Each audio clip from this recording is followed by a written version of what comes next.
Olá, bem-vindos de volta, senhores e senhoritas, alunos que cursam aí a disciplina de elementos de máquina, mecânica aplicada. Dando continuidade à parte 2, né, da nossa aula de dimensionamento de eixos árvore, né? Só relembrando aqui para puxar um ganchozinho da aula passada, nós estávamos vendo aqui esse esqueminha, né, na aula passada, né, no finalzinho, né, de um par engrenado, né, dois eixos, e aí a gente salientou, né, com vocês e reforçou a importância de dois planos de análise aqui, né, quando eu tenho um sistema de transmissão aqui de engrenagens como esse aqui, né?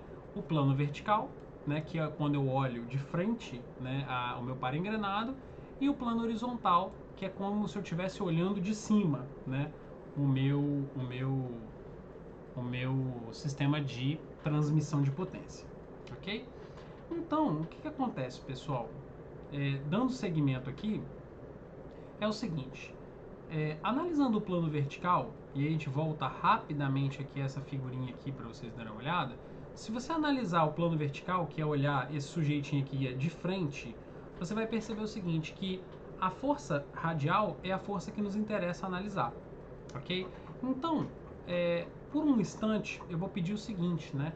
Que vocês imaginem conceitualmente que a gente possa tratar o nosso eixo, né, como se fosse uma viga, tá? Então, vocês vão perceber que essa lógica conceitual é a lógica chave, central aqui dessa aula. Porque o que acontece? O pessoal da mecânica percebeu que poderia pegar emprestado, né, o elemento estrutural de viga, né, lá do curso técnico de edificações, para poder fazer a análise, né, ou da engenharia civil, para poder fazer a análise aqui de eixos. Então pense no seguinte, por um instante, tá? Pense que você tem uma viga, tá? Essa viga está carregada com uma carga para cima aqui, que é aquela força radial da transmissão, e ela está apoiada aqui por dois mancais, ok? Então, na medida que você tem uma força radial puxando essa viga aqui para cima, eu tenho que ter duas reações aqui dos mancais para poder segurar e equilibrar estaticamente essa viga, ok? Então, o que acontece basicamente é isso aqui, tá? Só que, pessoal, o estudo de vigas, né, tanto lá no técnico em edificações quanto, né, em toda a ciência da engenharia civil, ele é um estudo já consolidado, estudo clássico de vigas. Então, o que acontece?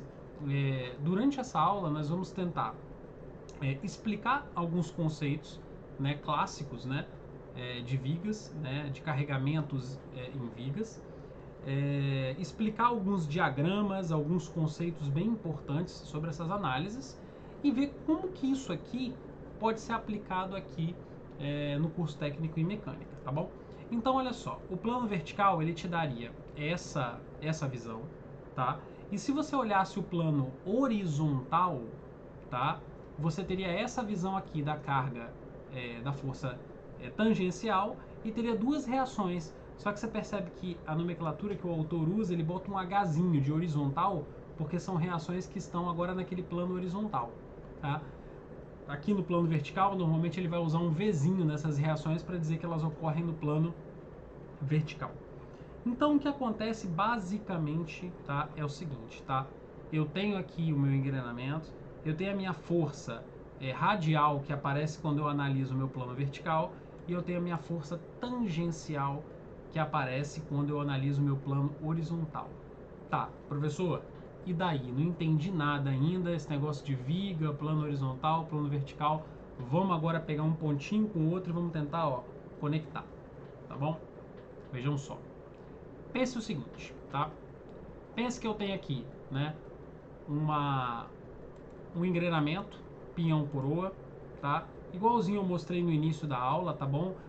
As rotações, tá? Os diâmetros primitivos e a força radial da transmissão e a força tangencial. Então vejam bem, tá? Falando um pouquinho de vigas, né? Voltando aquelas referências lá do curso técnico de edificações, né, que são seus colegas de trabalho, mas de um outro curso técnico, o que acontece? Toda vez que uma viga, né, aqui no caso o nosso exemplo é uma viga AB, né, com extremidade em A terminando em B, que ela é carregada, como nesse caso aqui, por uma força FR, né, que é a nossa força radial da transmissão, ela é carregada transversalmente ao seu comprimento. Então, eu tenho aqui a minha viga, certo? Aqui está a viga. Eu carrego ela agora, ó, transversalmente, né, ao seu comprimento. O que acontece? Você vai ter uma tendência, tá, nessa viga, da ocorrência de um fenômeno, né, de uma solicitação, né, mecânica chamada de flexão. Então, toda vez que eu tenho uma viga e eu coloco uma carga ali em cima dessa viga, eu tenho uma tendência de flexionar minha viga, ou gerar uma flexão, né, como a gente queira colocar nessa viga, ok? Além dessa tendência de flexão, no momento em que você coloca essa força, né, na viga, dependendo da intensidade dessa força, né, essa força também tem uma tendência de corte, né? E a gente chama essa tendência de corte, tá, conceitualmente falando, de uma forma muito básica, tá, de solicitação cortante ou esforço cortante. Então, o que acontece? Pensem o seguinte, pessoal. Tenho a minha viguinha ali, tenho as cargazinhas atuando em cima da minha viguinha, tá? O que acontece nessa viga conceitual, tá, é o seguinte, né? À medida que eu coloco carga, eu tenho uma tendência de esforço cortante em cima da minha viga e uma tendência de flexão. Essas duas tendências, elas são capturadas, tá, por dois diagramas importantes que o pessoal lá do técnico de edificações e lá da engenharia civil, eles usam bastante, né? Eles se valem desses diagramas para poder entender o que está acontecendo na viga, tá? O diagrama de esforço cortante e o diagrama de momento fletor. Então vamos lá, hein? O que a gente quer aqui na mecânica? A gente quer entender o que é esse diagrama de esforço cortante e o que é esse diagrama de momento fletor, tá? E como que esses diagramas irão nos ajudar aqui no curso de mecânica a dimensionar um eixo, ok? Então, vamos por aí, tá bom? Deixa eu tentar mostrar, antes de mostrar isso aqui, eu vou mostrar uma outra coisinha aqui para vocês. Vou mostrar o que é o diagrama que eu estou dizendo, os diagramas que eu estou dizendo, tá? Vou dar uma puladinha aqui rápida, depois eu volto, tá? Aqui, ó, isso aqui, tá, é um diagrama, tá, esse de cima, aqui, ó, esse diagramazinho de cima é o diagrama de esforço cortante e esse diagramazinho de baixo é o diagrama de momento fletor, tá? Então a gente vai ter que aprender, né, dada uma vigazinha, ó, AB, que tem uma cargazinha aqui, ó, de 704 newtons aplicada em cima dela, a 60 milímetros da extremidade A, por exemplo, e a 120 da extremidade B, a gerar esses diagramazinhos que a gente chama de diagramas de esforços internos da nossa viguinha, né, da nossa viga, do nosso elemento estrutural viga, tá? Então, novamente aqui, reconectando os conceitos. Por que eu estou falando de viga? Porque para o dimensionamento do eixo, inicialmente eu trato o meu eixo como se fosse uma viga. E aí eu pego emprestado os conceitos lá da edificações e da engenharia civil e trago para cá. Então agora, a partir de agora, na nossa aula, o nosso foco, tá, senhores e senhoritas, será entender como que são gerados, né, esses diagramas aqui de esforços internos. Diagrama de esforço cortante e diagrama de momento fletor. Agora, né, dada essa visualizada gráfica aí na carazinha do diagrama, nós vamos voltar para o ponto que estávamos. Tá? Vamos subir. E voltando aqui no nosso momento fletor no plano vertical, vamos dar uma olhada aqui na nossa viga. Então aqui é o seguinte, pessoal, ó, eu tenho uma viga, né, de extremidade A, ok? E outra extremidade em B, então ela começa em A e termina em B. Eu tenho aqui a minha força radial da transmissão atuando, e se a minha força está atuando para baixo, eu vou ter duas reações verticais para cima, RA vertical e RB vertical. R de reação, A da extremidade A e V de vertical, ok? E aí o que acontece? Primeira coisa é, numa viga, o primeiro passo para eu poder entender o que está acontecendo na viga, eu tenho que calcular essas reações de apoio, ok? Que na verdade esses apoios eles são os mancais de, né, normalmente os mancais de deslizamento ou de rolamento da minha viga, tá? No caso do meu eixo, né, falando de mecânica. Então o que acontece? Essas reações aqui acontecem nos mancais aonde o seu eixo está ancorado, ok? Então, para descobrir quanto de força esses mancais têm que fazer para poder suportar as cargas às quais o eixo está submetido, a gente vai poder, né, na verdade, a gente deve, né, ter o conhecimento de como calcular, né, essas reaçõezinhas aqui RAV e RBV, tá? Então, basicamente, tá? Como que eu calculo essas reações? Eu vou utilizar os conceitos do equilíbrio estático de uma viga. O que é o equilíbrio estático de uma viga? Essa viga ela não vai sair andando daqui. Ou seja, se ela não vai sair andando daqui, eu sei que o somatório de forças na direção x tem que dar zero, o somatório de forças na direção vertical, y, também tem que dar zero, e o somatório de momentos em qualquer ponto da minha viga também tem que dar zero. Ou seja, a tendência de giro, né, na minha viga em qualquer ponto tem que dar zero, porque se não desse zero ela estaria girando, ok? Então olha que interessante, né? Aqui novamente nós estamos roubando, tá, conceitos da física mecânica. Equilíbrio estático de um corpo extenso, ou seja, um corpo que tem uma dimensão que não é um ponto, é uma dimensão extensa. Você não pode desconsiderar as dimensões. Como é que eu faço o equilíbrio estático? Somatório de força igual a zero e somatório de momentos naquele corpo também tem que ser igual a zero. Então é justamente isso que a gente vai fazer. Então veja, como eu tenho duas incógnitas, RAV e RBV, eu posso escolher, na verdade, as equações que eu utilizo. Então, o autor aqui, ele resolveu, tá, escolher somatório de momento na extremidade A igual a zero e somatório de momento na extremidade B é igual a zero, ok? Então, qual é a lógica aqui? Veja, momento, para quem não se lembra, é força vezes distância, ok? Então, na hora que eu multiplico uma força vezes uma distância, eu crio um momento de alavanca, ou seja, uma tendência de giro. Então, se eu multiplico, por exemplo, aqui, ó, RVB vezes A mais B, o que eu estou fazendo? Eu estou pegando esta força aqui que eu estou grifando, vezes esta distância aqui, ó. Esse pedaço mais esse pedaço. Então, se eu pego essa força a essa distância aqui do ponto A, eu gero o quê? Uma tendência de girar o ponto A, né, para o lado de lá, ok? Então, o que você faz? A partir do momento que você quer fazer um somatório de momento num determinado ponto, você tem que assumir o seguinte: o meu giro anti-horário é positivo ou o meu giro horário é positivo, ou seja, você tem que assumir uma convenção de sinais, tá? Por sorte aqui, nessa equação, todos os termos são positivos, ou seja, todos giram o ponto A, né, para o mesmo sentido, né? Mas poderia não ser assim, tá? Poderia não ser assim. Então, o que acontece aqui? Deixa eu dar uma olhadinha aqui. FR vezes A, ok, tá, tudo bem. FR vezes A e FA vezes R0. Ok. Então, o que acontece aqui? Aqui tem alguns sinaizinhos aqui que estão meio estranhos no livro, tá? Eu vou fazer direitinho um exemplo com vocês de viga um pouquinho melhor, tá? Mas o que acontece? Eu vou passar a ideia básica aqui nessa aula, tá? E depois que passar essa ideia básica, se ficar alguma dúvida, eu esclareço, faço alguns outros exercícios com vocês. Vejam bem, tá? Ele fala que o somatório de momentos em A é igual a zero. Daqui ele tira uma equação.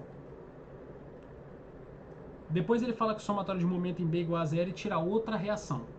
Então vocês percebem aqui que eu já tenho calculado quem é o RVB e quem é o RVA.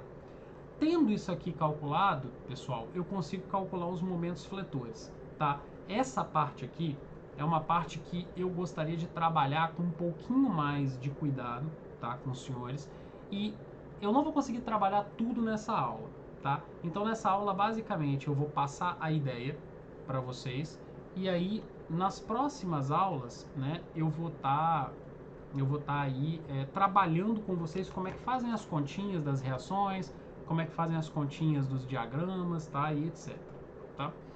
Bem, aqui é a mesma coisa, tá?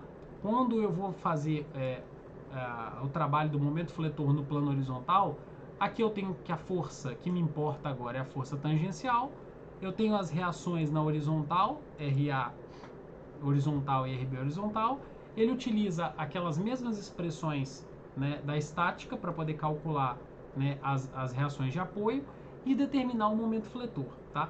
O que importa é o seguinte, determinar esse momento fletor e determinar os esforços cortantes também. Depois que a gente determinar, a gente pode traçar graficamente isso aqui num diagrama, como aquele que eu mostrei para vocês há pouquinho tempo atrás, e aí a gente vai utilizar isso para fazer um dimensionamento, tá bom? Eu não gostei muito da forma com que o autor expõe, né, a questão dos diagramas do momento fletor, do cálculo das reações, então eu vou trazer um outro tipo de material, né, aqui para os senhores, tá, para a gente poder trabalhar essa parte e depois a gente retoma. E também devo mexer, tá, com um softwarezinho, né, chamado F-Tool, tá, que é um software exclusivo para essas análises de vigas e outras estruturas, porque é sempre uma ferramenta computacional que pode traçar esses diagramas para a gente. Depois que a gente aprendeu o conceito e aprendeu a fazer as continhas na mão, ele pode facilitar a nossa vida e pode se tornar uma ferramenta de trabalho, ok? Então vamos lá, tá? À medida que eu conseguir analisar o meu momento fletor, tá? Vamos seguindo a lógica aqui, tá? Deixa eu se perder um pouquinho na lógica, mas vamos retomar aqui. À medida que eu analiso tudo que está acontecendo no meu plano vertical e consigo, né, achar o momento fletor máximo que atua no plano vertical, tá? Eu consigo também analisar o plano horizontal e, de posse dos valores do momento máximo que acontece na vertical e do momento máximo que acontece na horizontal, eu consigo calcular um momento fletor resultante. Ok? Então, se eu tiver um momento fletor atuando no plano horizontal e um momento fletor atuando no plano vertical, o que eu faço? Eu determino os máximos valores desses dois camaradas, depois eu aplico o teorema de Pitágoras de novo para tirar o meu momento resultante, o meu momento fletor resultante, tá? Então, de posse desse momento resultante, eu posso partir para fazer o quê? Dimensionar, né, uma árvore, um eixo árvore por flexotorção, ok? Então, basicamente, tá? Eu tenho esses passos aqui, tá? Do dimensionamento para poder seguir. Então, eu quero que vocês esqueçam um pouquinho essa questão do diagrama de momento fletor, das reações de apoio nos mancais e do esforço cortante, porque isso eu vou trabalhar com vocês. Já vi que eu vou ter que trabalhar numa aulinha separado com vocês e quero que vocês voltem aqui mais o foco de vocês na mecânica agora e raciocinem comigo essa sequência do dimensionamento e entendam o que é feito, né, em cada sequência dessa aqui, né, em cada passo da sequência, tá? Primeira coisa, para dimensionar um eixo, eu tenho que saber o torque que atua no eixo. Então vamos lá, vamos discutir esse tópico número 1 aqui. Por que eu tenho que saber o torque que atua no eixo? Porque o torque vai solicitar o eixo a torção. Então, se eu souber qual é o valor do torque, eu sei qual é a solicitação de torção em cima do eixo. Depois que eu descobri o torque no eixo, eu tenho que determinar os esforços da transmissão. Então aqui, né, para, digamos assim, ilustrar melhor, vamos pensar que é um par engrenado, são duas engrenagens aqui, certo? E aí o que acontece? Os esforços na transmissão são aqueles esforços radiais e tangenciais. Por que eles são importantes? Porque é com eles que eu vou calcular, né, o meu momento fletor no plano vertical máximo e o meu momento fletor máximo no plano horizontal. Ou seja, de posse dos esforços de transmissão, eu posso agora fazer uma análise do meu momento fletor nos dois planos. Qual é o máximo valor na vertical, qual é o máximo valor na horizontal. Bem, calculados esses dois camaradinhas aqui, eu consigo calcular o que? O meu momento fletor resultante, pelo teorema de Pitágoras. Tá aqui. Beleza? Bem, essa sequência aqui nós já entendemos. Depois disso aqui, né, de posse do momento fletor resultante, de posse do torque no eixo, né, eu vou seguir o meu dimensionamento, tá? Eu vou calcular uma coisa chamada momento ideal, chamado de MI. O que é esse momento ideal, professor? Momento ideal é um sujeito que já vai considerar, tá, uma como é que eu vou usar uma palavra adequada aqui para vocês? Ele vai considerar tanto os efeitos da flexão quanto os efeitos da torção. Como é que eu consigo ver isso aqui na fórmula? Ó, esse momento resultante aqui foi calculado com os momentos fletores, então ele está levando em conta o que acontece de flexão no eixo. E esse MT aqui é o torque de transmissão do eixo, ou seja, flexão, torção.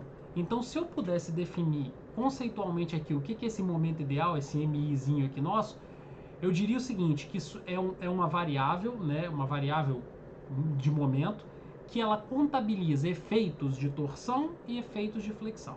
Aí você pega os dois valores que você tem, joga aqui nessa formuletazinha, calcula o momento ideal. Então, beleza. Dentro dessa formulazinha aqui, existe um coeficientezinho Azinho, que a gente chama de coeficiente de Ba, ok? Este coeficiente de Ba, por sua vez, é calculado como, né, a tensão admissível de flexão dividido pela tensão admissível de torção. Então, eu vou parar um pouquinho aqui nessa fórmula e vou subir para relembrar com vocês o que é a tensão admissível, tá? Para vocês não se perderem no raciocínio. Então, vamos lá, ó.